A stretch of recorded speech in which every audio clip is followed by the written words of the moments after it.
कहानी की शुरुआत में हमें एक लड़की को दिखाते हैं जिसे कोई जबरदस्ती घसीटकर एक सुनसान बिल्डिंग में लेकर जा रहा है। यहीं से सीन कट होता है और हमें एक गवर्नमेंट मेडिकल कॉलेज का सीन दिखाते हैं जहां किसी डॉक्टर की लापरवाही से एक पेशेंट की मौत हो गई है और इसी कारण वहां पर कई लोग प्रोटेस्ट कर रहे हैं। और जिस पेशेंट की मौत हुई है ना, उसकी फॉरेंसिक जाँच डॉक्टर कीर्ति नाम की एक फॉरेंसिक एक्सपर्ट कर रही होती है। कीर्ति और उसकी सीनियर डॉक्टर जिसका नाम शाजी है, वो बॉडी का पोस्टमार्टम और फॉरेंसिक जांच करके बता देते हैं कि इस पेशेंट के कई हिस्सों को जबरदस्ती एक्सपेरिमेंटल ऑपरेशन के नाम पर डैमेज पहुंचाया गया है। इस पेशेंट का ऑपरेशन जिस डॉक्टर ने किया है, कीर्ति उसके खिलाफ रिपोर्ट तैयार करती है और इस रिपोर्ट के बेसिस पर उस डॉक्टर को तुरंत सस्पेंड कर दिया जाता है। यहाँ से सीन शिफ्ट होता है एक होम मिनिस्टर की तरफ, जो अपने पीआर एजेंसी से कहता है कि रील्स या यूट्यूब शॉर्ट्स में मेरी महानता दिखाने के बजाय तुम लोग अपोजिशन के मिनिस्टर थॉमस की आलोचना करो, तभी मैं ये चुनाव जीतूंगा। थॉमस जब हेल्थ मिनिस्टर था तो उसने कई सारे स्कैम्स किए थे। उसने दवाओं और सर्जरीज के नाम पर काफी पैसा बनाया, इसलिए उसके ऐसे कांड और स्कैंडल्स वगैरह ढूंढकर उसका नेगेटिव पीआर करो, तभी मुझे फायदा होगा। यहाँ मिनिस्टर को दिखाने के बाद सीन वापस उसी मेडिकल कॉलेज की तरफ जाता है जहाँ पर एक मीटिंग चल रही है। कॉलेज के प्रिंसिपल नारायण बताते हैं कि हमारे कॉलेज में कल बहुत ही जाने माने पैरा साइकोलॉजिस्ट रामास्वामी आने वाले हैं, जो कि यहाँ पर 7 दिन रहेंगे और वो जब तक यहाँ पर हैं उस दौरान हमें उनसे काफी कुछ सीखने को मिलेगा। और रामास्वामी को यहाँ इन्वाइट करने का आइडिया डॉक्टर रविका का है, तो उनको भी थैंक्स। लेकिन दोस्तों, इस बात से डॉक्टर शाजी खुश नहीं होता। वो बताता है कि एक पैरा साइकोलॉजिस्ट का भला मेडिकल कॉलेज में डॉक्टर्स के बीच में क्या काम, वो तो भूत प्रेत पिशाच और आत्मा वगैरह का धंधा करते हैं, भला हम उनसे क्या ही सीखेंगे। और मैं जानता हूँ कि मेरी तरह आपके मन में भी ये सवाल होगा, पर आप में से कोई पूछेगा नहीं, क्योंकि आप सभी बस हाँ में हाँ मिलाने वाले हैं और सही बात बोलने से डरते हैं। शाजी की बात यहाँ रविका काटते हुए कहती है कि देखो, आप अपनी बात कीजिए, लोगों को शामिल ना कीजिए इसमें। तभी कीर्ति भी बोल पड़ती कि शाजी सर जो कह रहे हैं वो बिल्कुल सही है। हम डॉक्टर साइंस को मानते हैं, ना कि किसी आलतू फालतू की चीजों को। ये भूत प्रेत वाली ये कोई बात नहीं मानते। फिर यहाँ रविका और कीर्ति के बीच बहस शुरू हो जाती है, जिस पर नारायण कीर्ति को मीटिंग रूम से डांट कर बाहर निकाल देता है। अब अगले दिन रामास्वामी स्टेज से सभी डॉक्टर्स को संबोधित कर रहा होता है। वो नारायण और रविका को थैंक्स भी कहता है कि मुझे इन्होंने इनवाइट किया, और फिर वो बताना शुरू करता है पैरासाइकोलॉजी के बारे में कि असल में ये क्या होता है और ये कैसे काम करती है। रामास्वामी कहता है कि कुछ कहते हैं कि ये साइंस है तो कुछ इसको साइंस ही नहीं मानते। साथ ही कुछ ऐसे लोग हैं जिन्हें पता ही नहीं कि पैरासाइकोलॉजी क्या होता है। तो उनकी इस बात पर कीर्ति हाथ उठाते हुए कहती है कि मैं उन लोगों में से हूँ जो पैरासाइकोलॉजी को साइंस नहीं मानते हैं, मतलब मुझे पैरासाइकोलॉजी पर विश्वास नहीं है। तो रामास्वामी कीर्ति को स्टेज पे बुलाता है और उसे एक चेयर पे बैठने के लिए कहता है, और फिर वो झटके में कीर्ति को सुला देता है और फिर एक चुटकी में उसको नींद से बाहर भी लेकर आ जाता है। रामास्वामी कहता है कि मैं आप सबको आज कीर्ति के जरिए ये दिखाऊंगा कि कैसे हम सभी के माइंड्स एक दूसरे से बिना बोले या बिना किसी को देखे एक दूसरे से कम्युनिकेट कर सकते हैं, जैसे कि टेलीपैथी के जरिए दूर बैठा इंसान अपनी बात किसी दूसरे इंसान के दिमाग तक पहुंचा सकता है। रामास्वामी कीर्ति की आंखों में पट्टी बांध देता है और फिर वो सभी ऑडियंस को एक पेंटिंग दिखाता है जिसमें एक बोट पर 2 लोग बैठे हुए हैं और बहुत ही घना बादल वाला मौसम है। रामास्वामी सभी से कहता है कि आप सभी इस पेंटिंग को सिर्फ देखिए और मुंह से कुछ मत बोलिए, सिर्फ अपने दिमाग में उस पेंटिंग को बार बार सोचिए और ऐसा इमेजिन कीजिए जैसे कि आप अपनी बात कीर्ति के दिमाग तक पहुंचा रहे हैं। इस दौरान कीर्ति की आंखों में पट्टी बंदी होती है, जो कि रामास्वामी के पूछने पर इस पेंटिंग का सारा डिस्क्रिप्शन बिना देखे बता देती है। और जब उसकी आंखों से पट्टी हटती है तो पेंटिंग को देखकर वो भी दंग रह जाती है कि ये तो बिल्कुल सही कहा मैंने। और यहाँ पर रामास्वामी अपना पॉइंट प्रूव कर देता है कि पैरासाइकोलॉजी नाम की भी कोई चीज होती है, इसे इग्नोर मत करो। यहाँ से सीन ट्रांजिशन करके सीधे 2 मछुआरों की तरफ जाता है जिन्हें एक फिशिंग करने के दौरान पानी के अंदर से एक बहुत भारी ड्रम मिलता है, जिसे जब वो जमीन में लाकर देखते हैं तो वो ड्रम पूरा तारकोल से बना होता है और साथ ही इसमें किसी की लाश मौजूद है जो कि अब कंकाल बन चुका होता है। यानी किसी ने ये लाश तारकोल में चिपकाकर इस तरह उसको ठिकाने लगा दिया। लाश के मिलते पुलिस और मीडिया दोनों ही वहाँ पर पहुँच जाते हैं और इस बॉडी की फॉरेंसिक जांच करने का काम मिलता है कीर्ति को। इस केस को इंस्पेक्टर साईराम और उनका असिस्टेंट सत्यम देख रहा होता है। सत्यम और साईराम से कीर्ति बताती है कि ये लाश असल में एक फीमेल की है, जिसकी उम्र मरते वक्त 24 या 25 की रही होगी। साथ ही इसकी मौत को करीब 4 से 5 साल हो चुके हैं। कीर्ति को लाश के मुंह से एक टेनिस बॉल भी मिलती है जिसमें 2 लोगों के फिंगरप्रिंट्स मौजूद होते हैं, लेकिन किसके ये पता लगाना पुलिस का काम है, लेकिन बहुत मुश्किल है। फिर क्या था, पुलिस लग जाती है इस काम में। 4 साल पहले मिसिंग हुए लोगों के केस को वो खंगालने में लग जाती है। इस बीच मिनिस्टर भी पुलिस से कहता है कि इलेक्शन से पहले इस केस को रफा दफा करो। साईराम कहता है कि सर आप चिंता मत करो, तब तक केस सॉल्व हो जाएगा। दूसरी ओर रामास्वामी मेडिकल कॉलेज के उस हिस्से को देखने जा रहा होता है जो कि काफी समय से बंद है और खंडर की तरह पड़ा होता है। ये एक पुराना मुर्दा घर है जो कि अब इस्तेमाल में नहीं है। रामास्वामी बताते हैं कि ऐसी जगहों पर हो सकता है कोई आत्मा मौजूद हो। कीर्ति फिर से कहती है मैं सब कुछ मान सकती हूँ, लेकिन ये आत्मा और भूत वाली बकवास नहीं मान सकती। वैसे भी अगर सिर्फ आप अंदर जा रहे हैं तो हमें कैसे पता चलेगा कि आप जो बता रहे हैं वो सच है या झूठ? क्या पता आत्मा हो ही नहीं और आप हमें उल्टी सीधी कहानियां सुनाकर बेवकूफ बना दो। रामास्वामी कहता है कि ऐसी बात है ना तो तुम खुद जाकर देख लो। बाकी जरूरी नहीं है कि हर बार मुझे आत्मा मिल ही जाए। जो आत्मा हमारे माइंड और सोच के जैसी होती है और हमसे कम्युनिकेट करना चाहती है, हम उसे महसूस कर सकते हैं, बाकियों को नहीं। उनकी ये बातें सुनकर कीर्ति अकेले अंदर जाने के लिए तैयार हो जाती है। फिर रामास्वामी कीर्ति को एक EMF मीटर देता है, जिसे इलेक्ट्रोमैग्नेटिक फील्ड मीटर कहते हैं। कोई भी आत्मा एक जगह की मैग्नेटिक फील्ड को डिटेक्ट करती है, और अगर कोई भी आत्मा होगी तो ये मीटर डिटेक्ट कर लेगा। बस इस चीज को लेकर कीर्ति अकेले इस मुर्दा घर में दाखिल होती है। जहाँ जाती है उसे अपने आसपास किसी के मौजूद होने का एहसास हो जाता है। साथ ही कीर्ति को कुछ दृश्य भी दिखाई देने लगते हैं, जिसमें कोई एक लड़की को मार रहा है। इसके साथ एक टेनिस बॉल बाउंस करते हुए कीर्ति के पास आकर रुक जाती है। साथ ही उसके EMF मीटर में रीडिंग भी शो हो जाती है, और इसके तुरंत बाद ही वो चीखती है और सीधे बेहोश। फिर बेहोश होने के बाद उसे बाकी लोग आकर उठाते हैं। अब कीर्ति को जो ये सारी चीजें महसूस हुई वो क्या था, और जो भी दृश्य उसने देखे वो किसके थे, ये सारी बातें उसे परेशान करती है। तो कीर्ति का दोस्त अरविंद उससे कहता है कि तुम्हें जो भी हुआ था ना, वो सब एक भ्रम था, समझी। इसे डिल्यूजनल डिसऑर्डर की फर्स्ट फेज कहते हैं। और साथ ही दोस्तों वो कीर्ति को मुबारक भी देता है। लेकिन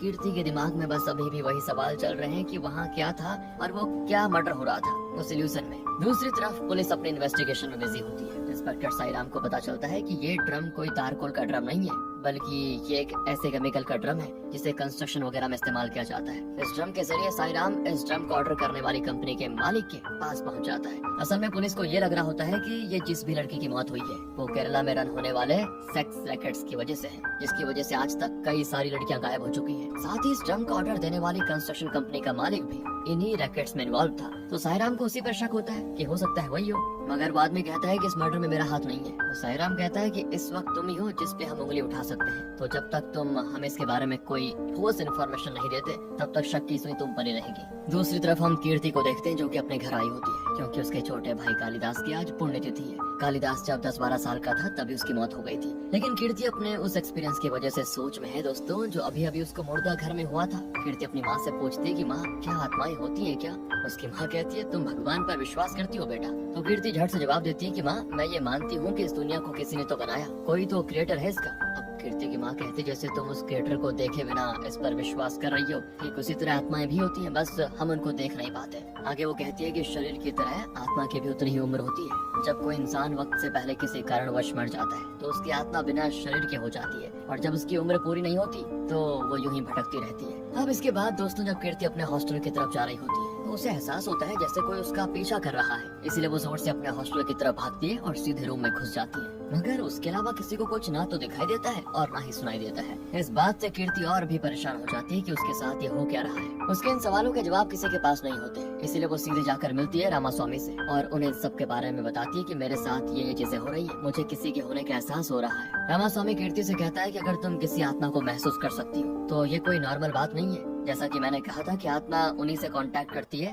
जिसका दिमाग उनकी तरह हो। अगर वो तुमसे कम्युनिकेट करना चाह रही है तो उससे डरने के बजाय उसे फेस करो। और रही बात नुकसान पहुंचाने की, तो अगर वो कोई नुकसान पहुंचाना चाहती तो कब का पहुंचा चुकी होती। तो इस बारे में डरो मत, उसे फेस करो। ये कहते हुए रामास्वामी कीर्ति को एक EMF मीटर देता है ताकि कीर्ति को पता चल जाए जब वो आत्मा आएगी। उसी रात दोस्तों, जब कीर्ति अपने कमरे में अकेली होती है तो अचानक उसे वही टेनिस बॉल दिखाई देती है, और साथ ही उसे कुछ दृश्य भी दिखाई देते हैं, मानो कि वो किसी और दुनिया में पहुंच गई हो। चारों तरफ अंधेरा हो जाता है और कीर्ति अपने कमरे से बाहर निकलती है तो जाकर पहुंचती है प्रिंसिपल नारायण के रूम में, जहां एक ट्रॉफी रखी हुई है जो कि पिंग पोंग यानी टेबल टेनिस टूर्नामेंट की थी। इसके साथ ही कीर्ति का ये भ्रम खत्म हो जाता है और उसके आसपास सब कुछ नॉर्मल, यहाँ तक कि वो कहीं गई भी नहीं थी, वो सब उसका भ्रम था। अगली सुबह होते ही कीर्ति जब फिर से प्रिंसिपल के रूम में जाती है तो उसे वही ट्रॉफी नजर आती है। इसके बारे में जब वो अरविंद से सवाल करती है तो पता चलता है कि ये ट्रॉफी असल में एक होनहार डॉक्टर सारा की थी, जो कि 4 साल पहले अचानक कहीं गायब हो गई थी। सारा से पहली बार अरविंद फर्स्ट ईयर में मिला था, जब सारा और उसके दोस्तों ने अरविंद की रैगिंग भी की थी।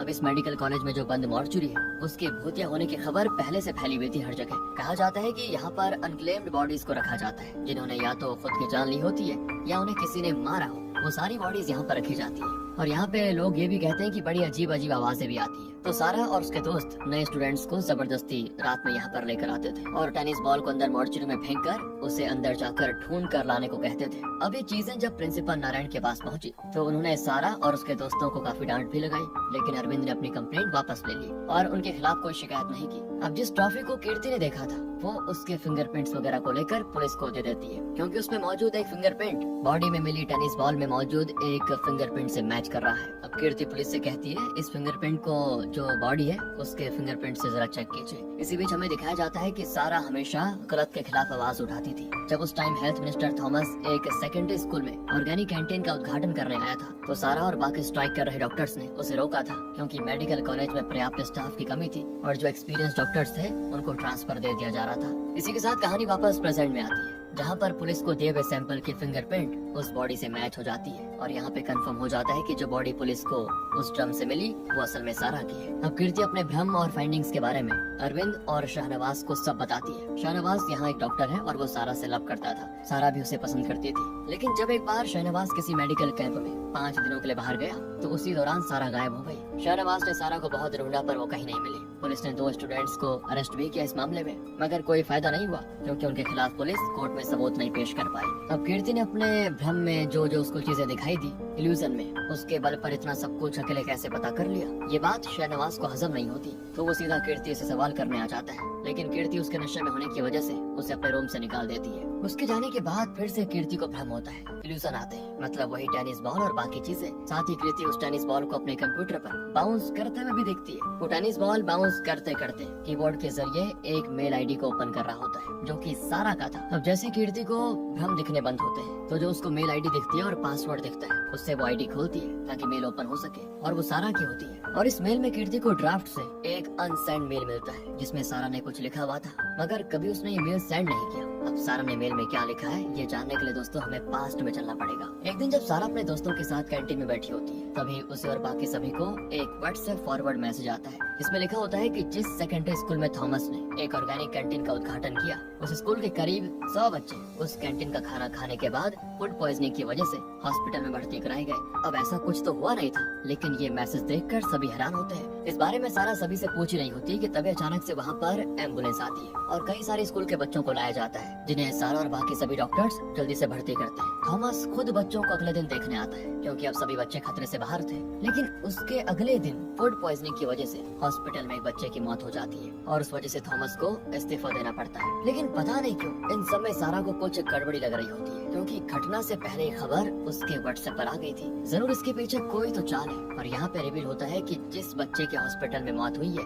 उसका नाम कालिदास है। जी हाँ दोस्तों, कालिदास यानी कीर्ति का भाई जो कि मर गया था। अब जाकर कीर्ति को पता चलता है कि क्यों उसे सारा की आत्मा ये सारी चीजें बताना चाहती है, क्योंकि सारा को इंसाफ चाहिए था। तो दोस्तों इस बारे में सारा इन्वेस्टिगेशन करने लग जाती है और कालिदास के मरने के अगले ही दिन सारा जब उसके बेड के पास का डस्टबिन देखती है ना तो उसमें सारा को एक एनेस्थेटिक इंजेक्शन मिलता है जो कि शायद कालिदास को दिया गया था। इस बारे में सारा जाकर रेबेका से बताती है कि इस तरह का इंजेक्शन वार्ड में कैसे आया और उसी दौरान दोस्तों इस बारे में सारा ने मेल में लिखा हुआ था जिसे वो किसी को भेजने वाली थी। बस उसे इंतजार था रेबेका के कंफर्मेशन का, मगर वो मिलने से पहले सारा को गायब कर दिया गया। अब प्रेजेंट में ये सारी बातें कीर्ति शाहनवाज और अरविंद दोनों को बताती है, जिस पर अरविंद कहता है कि ये वही इंजेक्शन है जो माइकल जैक्सन को भी दिया गया था। अब शाहनवाज इन लोगों के साथ मिलकर सारा के कातिल को ढूंढने में लग जाता है। इधर पुलिस को भी कोई सुराग नहीं मिल रहा होता है। दूसरी तरफ अरविंद रेबेका पर नजर रख देता है। तो इस दौरान सारा के मेल से उस ड्राफ्ट वाले मेल को निकालकर शाहनवाज उसे रेबेका को सेंड कर देता है और ये देखकर रेबेका पूरी तरह से डर जाती है और तब उसे याद आता है कि कैसे उसने सारा से कहा था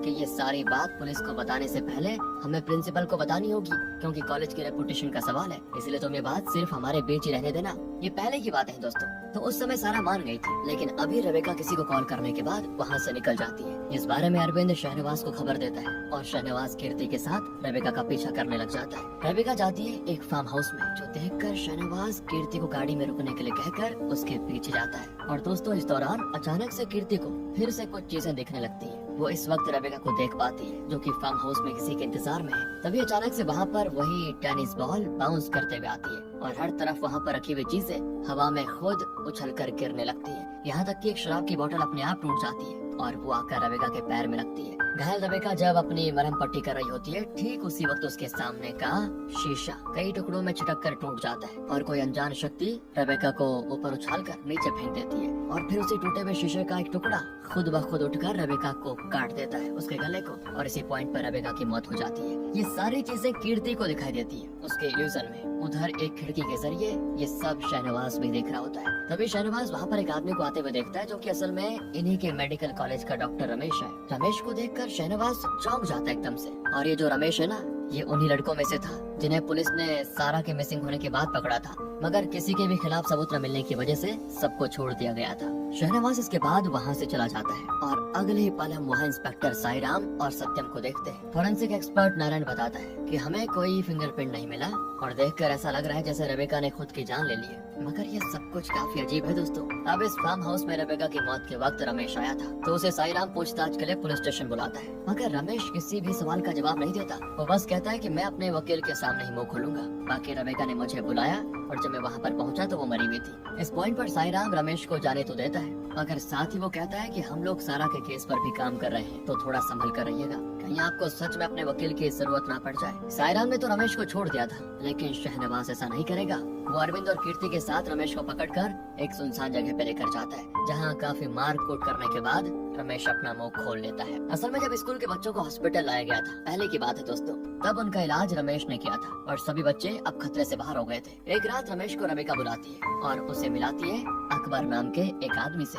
अकबर असल में पॉलिटिकल पीआर कंपनी का मैनेजिंग डायरेक्टर था और ये लोग किसी भी तरह इस बार के असेंबली इलेक्शन में बड़ा फेरबदल करना चाहते थे। इसीलिए अकबर रमेश को 2 करोड़ एडवांस देते हुए कहता है कि तुम्हें सिर्फ एक बच्चे को इंजेक्शन देकर मारना है, जिसके लिए रमेश पहले तो मना कर देता है, मगर फिर वो रेबेका के समझाने पर ये करने के लिए राजी हो जाता है, क्योंकि 2 करोड़ मिल रहे थे। फिर क्या था, उसी रात रमेश ने कालिदास के ट्रिप में इंजेक्शन डाल दिया, जिससे कालिदास की मौत हो गई और इस वजह से हेल्थ मिनिस्टर थॉमस को इस्तीफा देना पड़ा, जो कि इलेक्शन में एज अ होम मिनिस्टर उठने वाले थे, पर उन्हें पहले ही मैदान से बाहर कर दिया गया। अब जैसा कि हम सब कुछ जानते हैं कि ये सारी बात सारा को पता लग गई थी, और जब ये बात अकबर को पता लगी कि सारा को पता है, तो उसने सारा को रास्ते से हटाने का प्लान बनाया। फिर रमेश की मदद से सारा को किडनैप कर लिया गया और फिर उसको मार भी दिया गया। इन सभी चीजों में रमेश भी उतना ही जिम्मेदार है जितना कि रेबेका। बाकी रमेश को अपनी गलती का पछतावा तो था, पर शाहनवाज उसे पूरी तरह मार रहा होता है। अगर फिलहाल कीर्ति ये चाहती है कि उसे कानून सजा दे, ना कि हम लोग, तो वो शाहनवाज को ऐसा करने से रोक देती है। तभी इन सब में रमेश वहाँ से भाग खड़ा होता है और शाहनवाज उसके पीछे जाता है। अरविंद और कीर्ति इन दोनों के पीछे, मगर तभी अचानक से कीर्ति रुक जाती है और उसके दिमाग पर सारा की आत्मा का कब्जा हो जाता है, जिसके साथ ही कीर्ति को रमेश देखने लगता है, जो कि बेतहाशा भाग रहा होता है। तभी उसको जंगल में कालिदास की आत्मा दिखती है। इस कारण वो और तेज और भागता है, जिस वजह से वो पटरी के बीचों बीच आ जाता है, जहाँ अचानक आ रही ट्रेन उसे कुचल देती है। और ये देखते कीर्ति समझ जाती है कि सारा उसके जरिए अपना बदला पूरा कर रही है, पर वो कुछ कर नहीं सकती थी। रमेश की मौत के बाद पुलिस आती है और सभी को फिर से लगता है कि रमेश ने खुद अपनी जान ले ली। पुलिस को भी जल्द पता चल जाता है कि रेबेका और रमेश की मरने वाली जगह पर शाहनवाज की गाड़ी देखी गई थी, इसीलिए अब वो शाहनवाज पर उंगली उठाते हैं, मगर शाहनवाज के खिलाफ उन्हें कोई सबूत नहीं मिलता, ना पोस्टमार्टम में ऐसा कुछ होता है, इसलिए पुलिस उसे पकड़ नहीं पाती। अब मरने से पहले रमेश ने जो भी कन्फेस किया था, वो वीडियो कीर्ति फेसबुक पे डाल देती है, जिससे अकबर का नाम सामने आ जाता है कि कैसे उसने सारा और कालिदास नाम के बच्चे को इलेक्शन की वजह से मरवा दिया। सत्यम भी समझ जाता है दोस्तों कि अब अगला जो खून होने वाला है वो पक्का अकबर का ही होगा, क्योंकि ये जो भी बदला ले रहा है वो अगला टारगेट अकबर को रखेगा। इसीलिए सत्यम अकबर का फोन ट्रेस करवाने लग जाता है। साथ ही इधर कीर्ति तो अब इन सब में नहीं पड़ना चाहती, ये मतलब खून खराबे में, मगर शाहनवाज के सर पर बदले का भूत सवार होता है, इसलिए वो कीर्ति को बिना बताए अरविंद के साथ जाकर अकबर को किडनैप कर लेता है, जो कि किडनैप होने से पहले किसी से बात कर रहा था। तो अकबर का फोन तो वहीं गिर जाता है, लेकिन सत्यम को नहीं पता होता, क्योंकि वो फोन को ट्रेस कर रहा है और आखिर बार वो जहाँ पर गिरेगा उसी की लोकेशन उसे मिलेगी। इसीलिए अकबर का सिर्फ फोन मिलता है, ना कि अकबर खुद। तो उस फोन के डेटा से सत्यम को उस आदमी का पता चल जाता है जिससे अकबर बात कर रहा था आखिरी टाइम। उस आदमी का नंबर देखकर वो चौंक जाता है, क्योंकि ये कोई और नहीं बल्कि इंस्पेक्टर साईराम का नंबर है, जो कि अकबर को शाहनवाज और अरविंद के हाथों से बचाने के लिए वहाँ कीर्ति को लेकर पहुँच गया था। सत्यम अब साईराम के फोन को ट्रेस करने लग जाता है और इधर अकबर अरविंद से और साईराम शाहनवाज से लड़ने लगता है। पर इसके पहले हम चलते हैं दोस्तों जरा फ्लैशबैक में, जो कि कीर्ति को दिखता है। जब सारा को अकबर ने रमेश की मदद से किडनैप कर लिया था, तो उसे लेकर अकबर साईराम के पास आया, मगर साईराम अंधेरे में खड़ा था, इसलिए उसको सारा का चेहरा देख नहीं पाया और अकबर ने ही सारा को बेहोश किया था। साथ ही सारा की टेनिस बॉल को उसके मुंह में साईराम नहीं रखा था, मतलब वो दूसरा फिंगरप्रिंट साईराम का ही था इस बॉल पर। खैर, इसके बाद इन लोगों ने सारा को एक ड्रम में डालकर उसे पानी में डलवा दिया। और ये सब साईराम ने क्यों किया, आप भी सोच रहे होंगे। तो असल में जिस पॉलिटिकल पीआर कंपनी का अकबर एमडी था, साईराम उस कंपनी का ओनर था और ये कंपनी साईराम की ही है। अभी जो होम मिनिस्टर है ना, उसे साईराम ने इलेक्शन जितवाया, वो उसका क्लाइंट था। मगर साईराम इलेक्शन जितवाने के लिए ये सारी चीजें करता है। ये बात होम मिनिस्टर को नहीं पता थी, क्योंकि उसको तो जीतना था बस। और इस कंपनी का तरीका भी यही है कि अपने काम को सीक्रेट रखते हुए क्लाइंट्स को नहीं बताना, क्लाइंट्स को बस रिजल्ट्स देना है। बाकी उस वक्त कालिदास को बस मरने के लिए चुना गया था। मौत तो किसी भी बच्चे की हो सकती थी, और जब सारा को पता चला तो उसको भी रास्ते से हटा दिया साईराम ने। बाकी कालिदास की मौत के पोस्टमार्टम रिपोर्ट के साथ भी इन लोगों ने ऐसे ही पैसे खिलाकर फेर बदलाव कर दिया। ऐसे पॉलिटिकल पीआर करके इलेक्शन रिजल्ट में फेर बदल करना, यही साईराम की कंपनी का मकसद है। इसलिए उसने ये सारी चीजें की। अब यहाँ से कहानी प्रेजेंट में आती है, जहाँ पर इन चारों की लड़ाई के बीच कीर्ति को सारा की टेनिस बॉल दिखाई देती है। मतलब कि सारा आ चुकी थी और सारा की आत्मा इस बार खुद आकर साईराम और अकबर को मारना शुरू करती है। और यहाँ दोनों को सारा नजर भी आती है। सारा की आत्मा किसी धुंध की तरह होती है दोस्तों। वो कभी अकबर को तो कभी साईराम को दीवार पर पटकती, तो कभी उनको उछालकर छत से टकराती, फिर वापस जमीन पर फेंक देती। और ये सारी चीजें इस बार अरविंद और शहनवाज के सामने होती है। आखिर में सारा साईराम के ऊपर एक पूरी दीवार तोड़कर गिरा देती है। मौके पर उसकी मौत हो जाती है, जिसके साथ ही कीर्ति और शहनवाज के साथ सारा का भी मकसद पूरा हो जाता है। अरविंद, कीर्ति और शहनवाज अपने अपने रास्ते निकल जाते हैं। मगर अभी अकबर जेल में है दोस्तों, जिसके पास वही टेनिस बॉल बाउंस करते हुए आती है और इस पॉइंट पर सारा उसका भी खेल खत्म कर देती है। इन्हीं चीजों के साथ होती है ये मूवी यहाँ पर खत्म।